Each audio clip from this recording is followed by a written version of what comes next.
Hello friend, Rita রায়ের রান্নাঘরে আপনাদের সকলকে স্বাগত।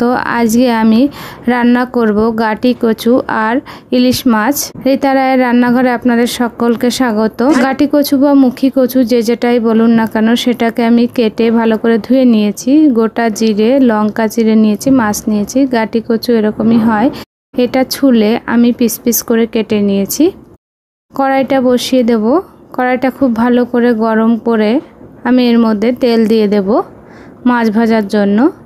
মাছটার মধ্যে আমি আগে থেকে লবণ আর হলুদ মাখিয়ে নিয়েছি। তেলটা ভালো করে গরম করে নিতে হবে। তেল থেকে ধোঁয়া উঠছে, মানে তেলটা গরম হয়ে গেছে। তেলটাকে একটু ভালো করে নাড়িয়ে দেব। নাড়ানোর পরে আমি মাছগুলো এক এক করে ছেড়ে দেব। এভাবে খুন্তির সাহায্যে দেবেন, তাহলে আর তেল ছুটে হাতে পড়বে না।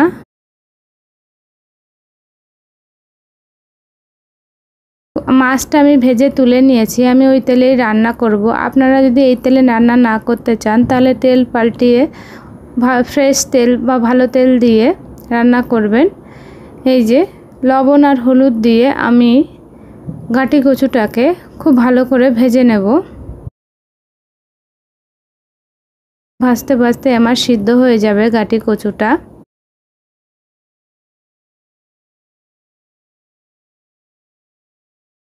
মাঝে মাঝে নেড়ে দিতে হবে।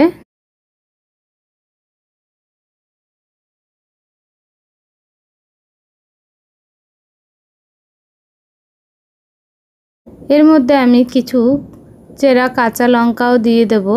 এবার চেরা কাঁচা লঙ্কা দিয়েও আমি কিছুটা ভেজে নেব। এই চেরা কাঁচা লঙ্কা দেওয়াতে তরকারির মধ্যে ফ্লেভারটা খুব সুন্দর আসে।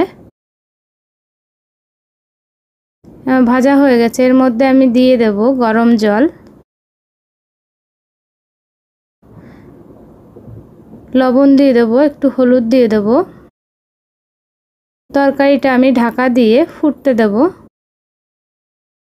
ঢাকা খুলে নাড়িয়ে দেখব গাটি কচুটা গলেছে কি নাই। দেখুন গলে গেছে। এর মধ্যে আমি মাছটাকে দিয়ে দেব।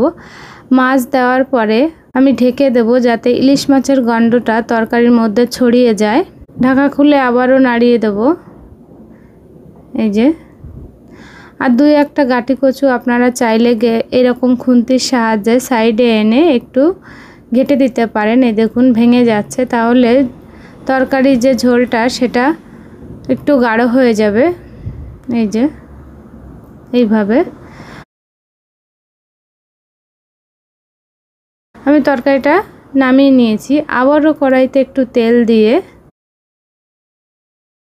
গোটা জিরে দিয়ে দেব। গোটা জিরেটা আমি তেলের মধ্যে ভেজে বাটিতে তুলে নেব। এই একটাই মশলা আমার এখানে ব্যবহার হবে, গোটা জিরে। এই যে একটু বেশি পরিমাণে গোটা জিরেটা দিতে হবে। এই যে আমি বাটিতে তুলে নেব। ওই তেলের মধ্যেই আরও একটু কাঁচা লঙ্কা আমি চিড়ে দিয়ে দেব। লঙ্কাটা একটু ভেজে নেব। একটা শুকনো লঙ্কাও আমি দিয়েছি এখানে। লঙ্কাটা একটু ভেজে নেব,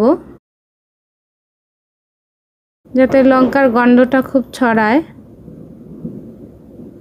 এর মধ্যে যে তরকারিটা আমি রেখেছিলাম ঢেলে, সেটাকে এর মধ্যে দিয়ে দেব। একটু নেড়ে নেব। এই যে জিরেটা আমি ভেজে রেখেছিলাম, সেটাকে বেটে আমি তরকারির মধ্যে দিয়ে দেব।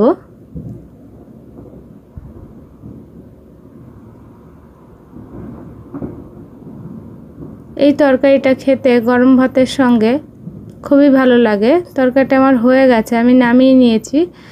একবার হলেও রান্না করে দেখবেন। আর রান্নাটা ভালো লাগলে আমার চ্যানেলটি সাবস্ক্রাইব করবেন, লাইক করবেন, কমেন্ট করবেন। রান্নাটা দেখার জন্য আপনাদের সকলকে অসংখ্য ধন্যবাদ।